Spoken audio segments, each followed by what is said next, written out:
Let me echo something Senator Blumenthal talked about and really point out something that I think has not gotten enough attention, and that is that 1.2 million of our veterans rely on SNAP. That is about a third of them are over the age of 65 and 40% are disabled. We know right now that President Trump is blocking them from getting the SNAP benefits they need so they don't go hungry. The money to fund SNAP exists.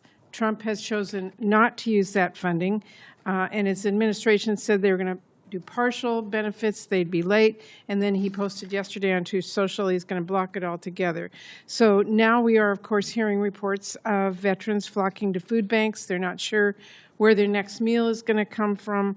Mr. Chairman, my family was one of those families. My dad was a veteran. He got multiple sclerosis, and we had to rely on food stamps for a while. So this is not something we should tolerate. The money exists. It is supposed to go out, and I hope every member of this committee lets the administration know that they need that money to get out.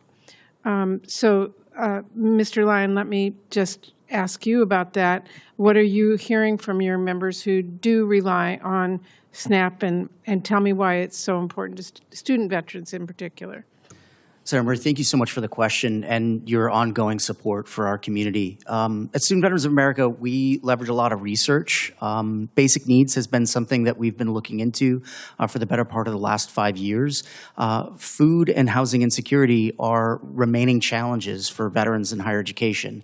To leverage a Yale example, there was a young naval aviator who got out of the military after World War II, attended Yale as an undergraduate, was a baseball player, got married and had 2 kids while he was at Yale, all having the GI Bill fund all of that. That was George H.W. Bush. That notwithstanding, the GI Bill is not like that anymore.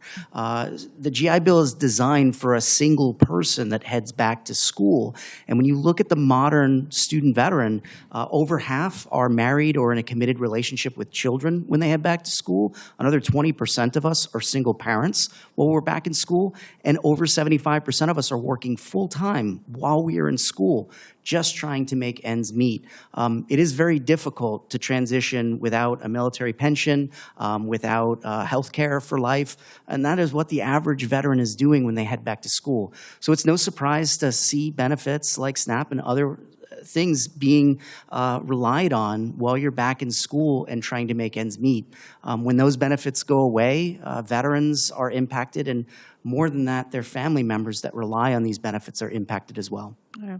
Well, thank you for sharing that. And again, I urge all of our committee members to let the administration know that money's there. They're legally required to obligate it, get it out. We have people who need that. Let me ask about Colonel Hermes about women veterans. They are the fastest growing demographic of veterans, and I personally have heard from many women veterans that when they return home to civilian life, people don't respect their service or assume that they are a military spouse, not the actual veteran. And it is disturbing that we now have a Secretary of Defense who takes every opportunity to insult women who've been in the military, and that really, I believe, adds to the barriers that women face now when they return to civilian life. So talk to us a little bit about some of the barriers that women veterans in particular face when they come home and seek civilian employment. Yes, Senator, thank you. That is a very important question for our society to wrestle with, and as I'm here for Yale today, I'm going to frame it in terms of higher education. In our group of enlisted student veterans, which my testimony focused on because that's our most vulnerable group, we have a very small number of women, and I'm going to even say parents or families, because it is very difficult, just like Mr. Lyon mentioned, to support a family while you're going to college. The GI Bill benefits, the benefits that federal benefits that we're able to give even institutionally can't support some families as they leave the military. So that's a huge challenge, and I think that's something that our society needs to keep wrestling with, and we could talk to the VA about programs that could support that in the future nationwide, not just at one school or another.